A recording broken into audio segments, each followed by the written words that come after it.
Il s'agit des efforts déployés par l'État égyptien afin de faire face aux répercussions de la crise russo-ukrainienne.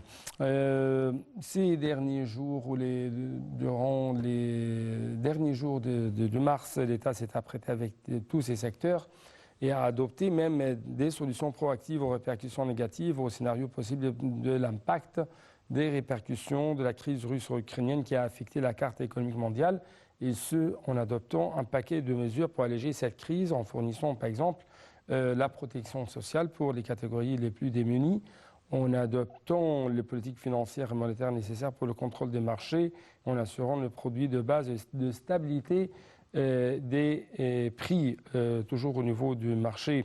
D'autre part, on trouve que selon un dernier rapport publié par le gouvernement égyptien sur les efforts de l'État et ses mesures proactives face aux répercussions de la crise russo-ukrainienne, il y avait des paquets d'incitations financières pour améliorer la performance des divers secteurs, stimuler le climat d'affaires d'investissement de manière à renforcer l'infrastructure économique nationale. Donc, cette édition, nous allons concentrer notre discussion en ce qui concerne les mesures socio-économiques prises par l'État égyptien afin de protéger les plus vulnérables, les plus pauvres ici en Égypte de ces grandes vagues d'inflation et ces grandes vagues, bien sûr, de hausse des prix au niveau du marché. Pour avoir plus d'explications, nous allons recevoir dans les prochaines minutes Dr Ghada Ahmad Al-Badawi. C'est maître de conférence à la faculté d'économie et de commerce international, mais aussi c'est une spécialiste, c'est une femme qui a les mains dans les affaires en ce qui concerne les programmes de protection sociale. Donc, Dr Ghada Ahmad, bonjour et bon Ramadan. Donc, Dr Ghada, est-ce que vous m'entendez bien? Non, monsieur. Oui, bonjour, tout d'abord bonjour. Est-ce que vous m'entendez bien? Bonjour, monsieur. D'abord, Bonjour. je voudrais vous remercier beaucoup, c'est un grand plaisir. Et je félicite le peuple égyptien à l'occasion du mois sacré du Ramadan, qu'Allah bénisse l'Égypte et son peuple. Bonne année, merci monsieur. Donc c'est toujours un plaisir d'être avec nous à travers la ligne de la TV internationale pour nous présenter une sorte d'analyse en ce qui concerne les dernières mesures prises par l'État égyptien, notamment dans le domaine de la protection socio-économique. Donc, pour commencer, ces derniers jours ou à la fin du mois de mars, on trouve que le Premier ministre Dr Moussaf Madbouli a souligné que les travaux ou des travaux étaient en cours pour restructurer le budget d'État égyptien pour le prochain exercice budgétaire afin de donner la priorité au programme de protection sociale qui cible les tranches les plus pauvres dans le cadre des mesures prises pour faire face à la crise mondiale actuelle. Donc, ma première question porte sur votre remarque, votre observation en ce qui concerne de telles mesures qui touchent principalement le prochain budget de l'État égyptien. D'abord, je voudrais souligner que malgré tous les défis et les problèmes liés au Covid-19, la guerre russo-ukrainienne, les changements climatiques, les effets du 4e révolution industrielle sur tous les secteurs et l'accélération des rythmes des changements, ce qui a rendu l'avenir moins prévisible et le monde est ainsi devenu plus dynamique, plus ouvert et riche d'opportunités, mais aussi plus turbulent, difficile et imprévisible. Mais l'Égypte a pu avoir une vision stratégique et des accomplissements dans tous les secteurs et les indices relatifs aux performances financières et économiques du pays, par exemple, ont montré que l'économie égyptienne est toujours capable d'affronter les défis intérieurs et extérieurs. Ouais. La Banque mondiale, par exemple, a revu à la hausse ses prévisions pour l'économie égyptienne. Elle enregistrera 5,5% pendant 2022. Alors Ouais. que le Fonds monétaire international, le FMI, lui, ils anticipent pour la même année un taux de croissance de 5,6%. Ouais. Le déficit global a été réduit de moitié pendant les 5 dernières années et l'État travaille à abaisser la dette publique à moins de 90% du PIB en juin 2022 Ouais. et à moins de 85% dans les 3 prochaines années, tout en améliorant l'efficacité des dépenses et des recettes et en diversifiant les sources de financement des projets d'investissement et de développement, monsieur. Ouais.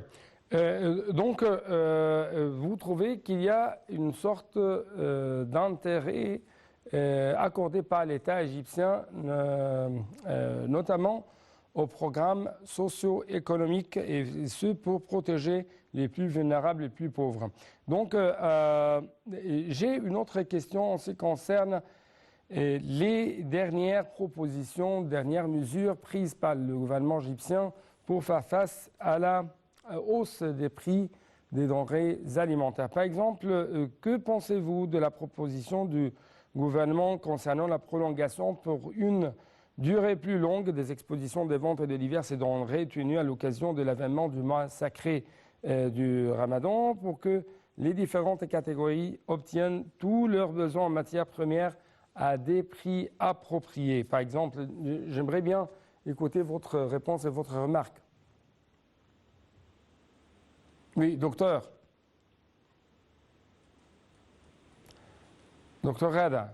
Ah oui, oui, je vous entends, monsieur. Oui, est-ce que vous avez entendu ma question?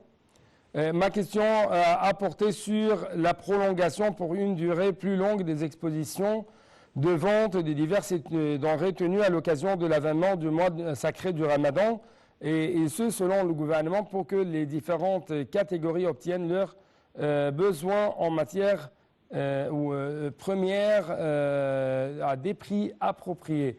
Donc, comment vous avez observé et comment vous avez même remarqué de telles mesures prises par le gouvernement égyptien?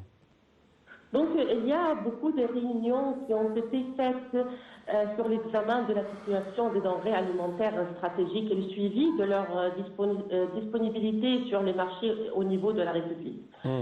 Aussi, la situation du stock stratégique de tous les produits alimentaires de base, notamment le blé, par exemple, le riz, le sucre, l'huile, la viande, la volaille et le poisson, en soulignant qu'il n'y a aucun problème à fournir ces produits aux citoyens dans le cadre de planification préalable de l'État pour garder leur stock stratégique pendant la période prochaine, à peu près 6 mois en moyenne. Donc, Monsieur le Président a ordonné de maintenir la continuité, comme j'ai déjà dit, du stock stratégique de l'État des principaux produits alimentaires et de suivre tous les prix sur le marché afin de répondre aux tous besoins des citoyens et spécialement les catégories les plus démunies. Aussi, il y a beaucoup d'efforts pour développer la production d'engrais, étant donné qu'ils sont l'un des intrants les plus importants et affectuant la production agricole et la sécurité alimentaire, ainsi que de la volonté de l'État de maximiser les besoins de la production agricole. Oui. C'est pour cela que Monsieur le Président a exigé de renforcer le système de production d'engrais et de la mettre à la disposition du marché local, conformément au plan de l'État pour la production agricole et pour les expansions horizontales et verticales dans les terres restaurées, pour couvrir les besoins alimentaires. Oui. À cet égard, à quel point vous estimez que ces politiques suivies ou qui ont été suivies par l'État égyptien depuis presque 6 ans avaient pu empêcher les Égyptiens d'avoir des crises alimentaires et inflationnistes écrasantes? Oui, je veux souligner qu'il y a beaucoup d'actions et des mesures proactives qu'il a fait, Monsieur le Président, depuis l'initiative, Monsieur, de Vie décente. Vous savez très bien que Vie décente contribue à l'allègement des répercussions négatives résultant de la pandémie de Covid-19 par l'amélioration des conditions de vie des classes les plus démunies et la génération d'emplois à travers des petits et moyens projets. Il y a beaucoup des efforts du gouvernement égyptien pour fournir des logements, par exemple, appropriés, des services éducatifs, médicaux, lancer des projets créateurs d'emplois et offrir une aide en nature pour les nécessiteux. Cette initiative est lancée par son excellence. Ouais. Monsieur le président Abdel Fattah el-Sisi cible, comme j'ai déjà dit, les catégories les plus défavorisées en zone rurale, conformément à la stratégie nationale du développement durable, la vision de l'Égypte 2030, qui a pour objectif de diminuer la pauvreté multidimensionnelle et le taux de chômage. Une vie décente repose sur 4 piliers, monsieur, essentiels. Ouais. À savoir l'amélioration du niveau de vie des Égyptiens, l'investissement dans le capital humain, par exemple, le développement des infrastructures. Et à cet égard, on a vu beaucoup de projets à l'égard l'amélioration de la santé, l'éducation, l'infrastructure, améliorer aussi l'infrastructure numérique. Donc, c'est ça. Tous les actions et les mesures proactives ont amélioré la situation maintenant. C'est pour cela que l'économie égyptienne est très forte à absorber toutes les crises qu'on a déjà vues. Oui, oui. Ces jours-ci, comme vous savez, l'Égypte, tout le monde traverse par de différentes crises alimentaires, énergétiques, inflationnistes et ainsi de suite. Et comment vous trouvez l'efficacité de ces programmes de protection socio-économique dans ce moment?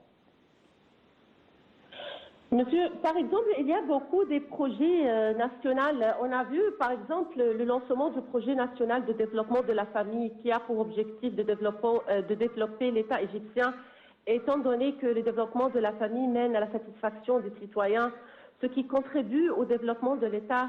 Et ce projet tenait à soutenir les catégories les plus nécessiteuses et de préserver l'identité de la famille égyptienne via l'extension du programme d'assistance et de soutien sociaux, l'élimination de toutes les formes de discrimination contre la femme et les personnes handicapées, l'autonomisation de la femme étant un facteur important pour l'avancement de la société dans son entièreté et à projet est l'une des composantes, ce projet est l'une des composantes de la stratégie 2030.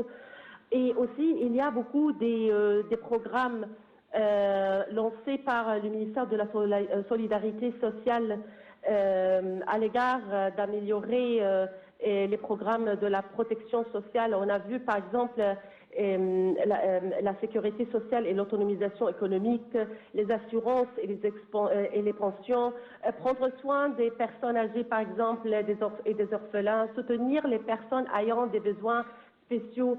Ouais. Aussi des programmes pour les enfants, les adultes. Donc, il y a beaucoup de programmes et il y a un programme qui est très important afin d'autonomiser les femmes égyptiennes économiquement. C'est le prêt de Mastoura. C'est un prêt fixe, monsieur. Le Fonds de l'Égypte a énormément contribué à soutenir, avec la coopération avec le ministère de Solidarité, à autonomiser la femme à travers la mise en œuvre du programme Mastoura, à travers un protocole de coopération signé avec la Banque Nasser, à assurer un frein renouvelable pour aider les femmes. Parce que la femme, vous savez, monsieur, elle est la chef de la famille. De microfinance, c'est très important d'autonomiser les femmes dans les catégories les plus nécessiteuses. C'est ça. Oui, comme vous savez, ces jours-ci, le gouvernement, ou même avant la crise russo-ukrainienne, le gouvernement égyptien concentre ses efforts sur l'amélioration, mais aussi la promotion des petites et moyennes entreprises.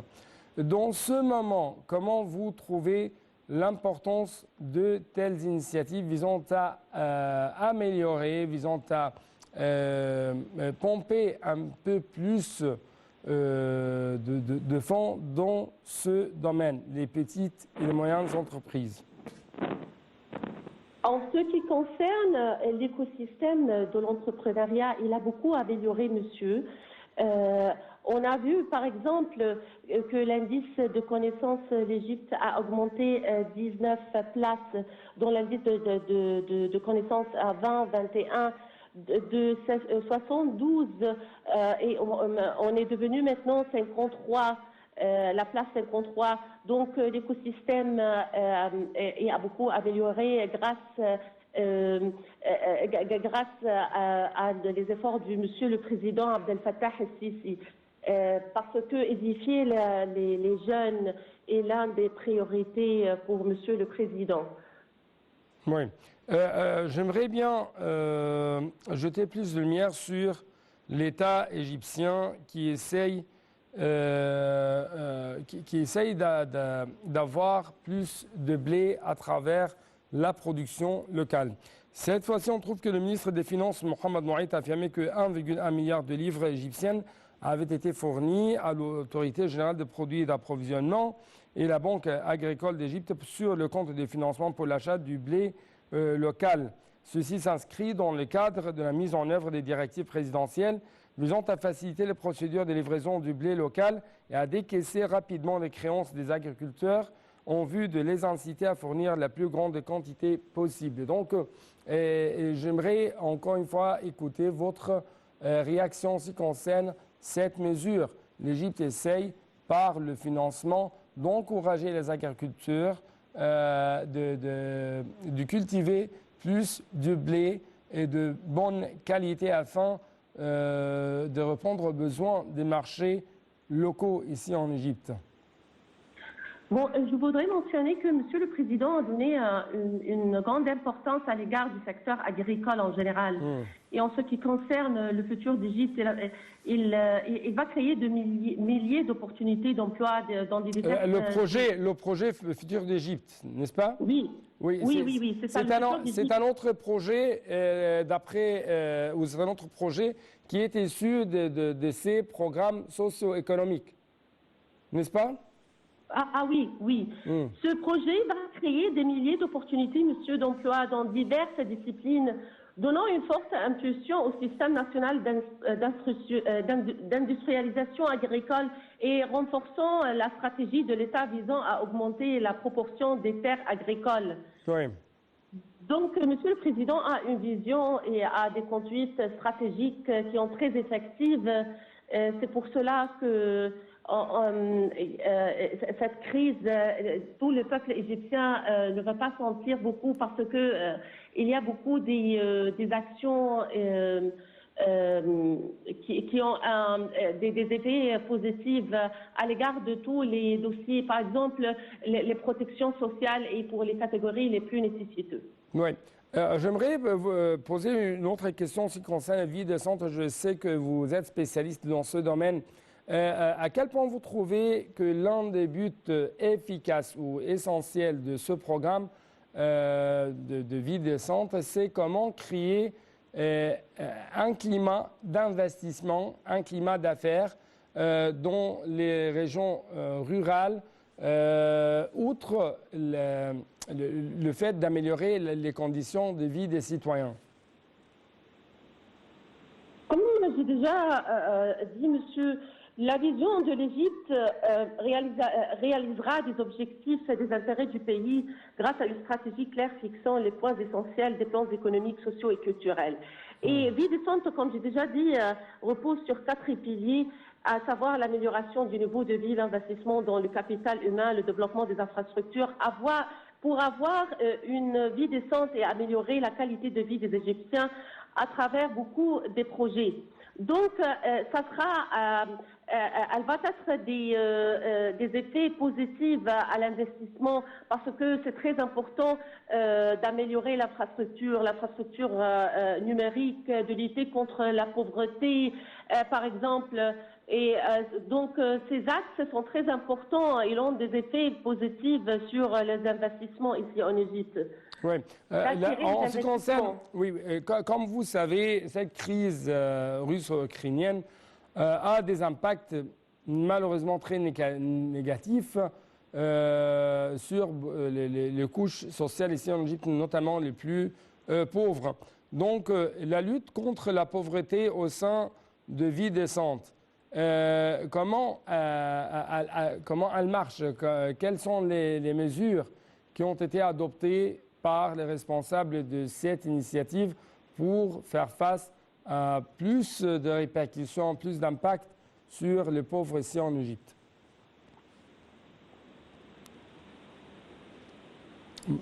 Comme j'ai déjà dit, elle va prendre beaucoup des axes, par exemple les logements, par exemple l'investissement du capital humain, le secteur sanitaire aussi. Donc, c'est ça, monsieur.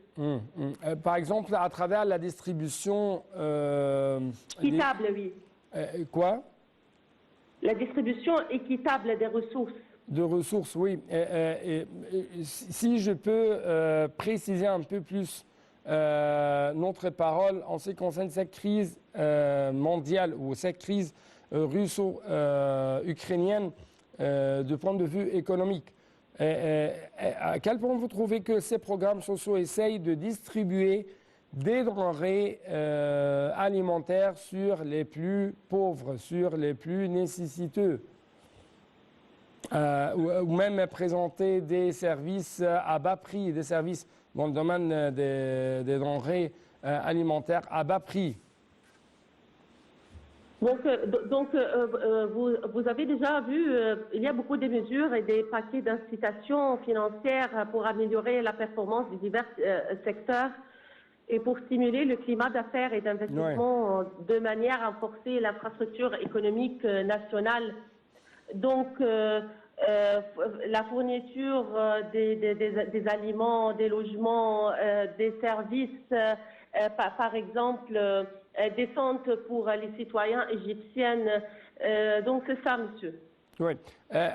Si, pour clôturer cette édition, vous savez que le mois de Ramadan, c'est le mois de la consommation, n'est-ce pas? Est-ce que vous m'entendez? Oui, oui, monsieur. Mais aussi, c'est le mois de la solidarité. Et vous avez bien sûr suivi que pendant ce mois, beaucoup de publicités ont essayé d'attirer les fonds de zakat, le fonds d'aumône, les investissements même dans le domaine, dans le domaine où se trouvent des gens qui ont beaucoup de besoins. Donc, à quel point vous trouvez que le mois de Ramadan, c'est un mois qui peut vraiment renforcer cette solidarité sociale, dans ce temps de crise, bien sûr? On a vu, monsieur, le secteur public avec le secteur privé, avec les organisations non gouvernementales, beaucoup des efforts et des coopérations entre ces trois organisations afin de fournir tous les besoins des citoyens égyptiens, et spécialement dans ce mois sacré. Oui.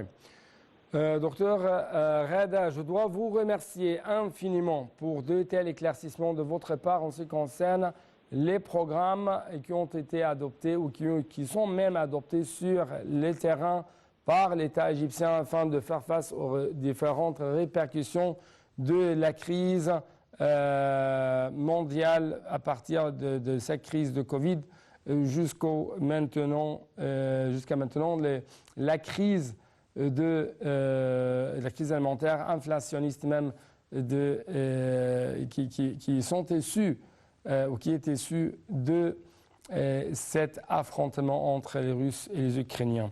Merci beaucoup encore une fois. Et donc, c'était tout pour cette édition, chers téléspectateurs. Bon Ramadan à toutes et à tous.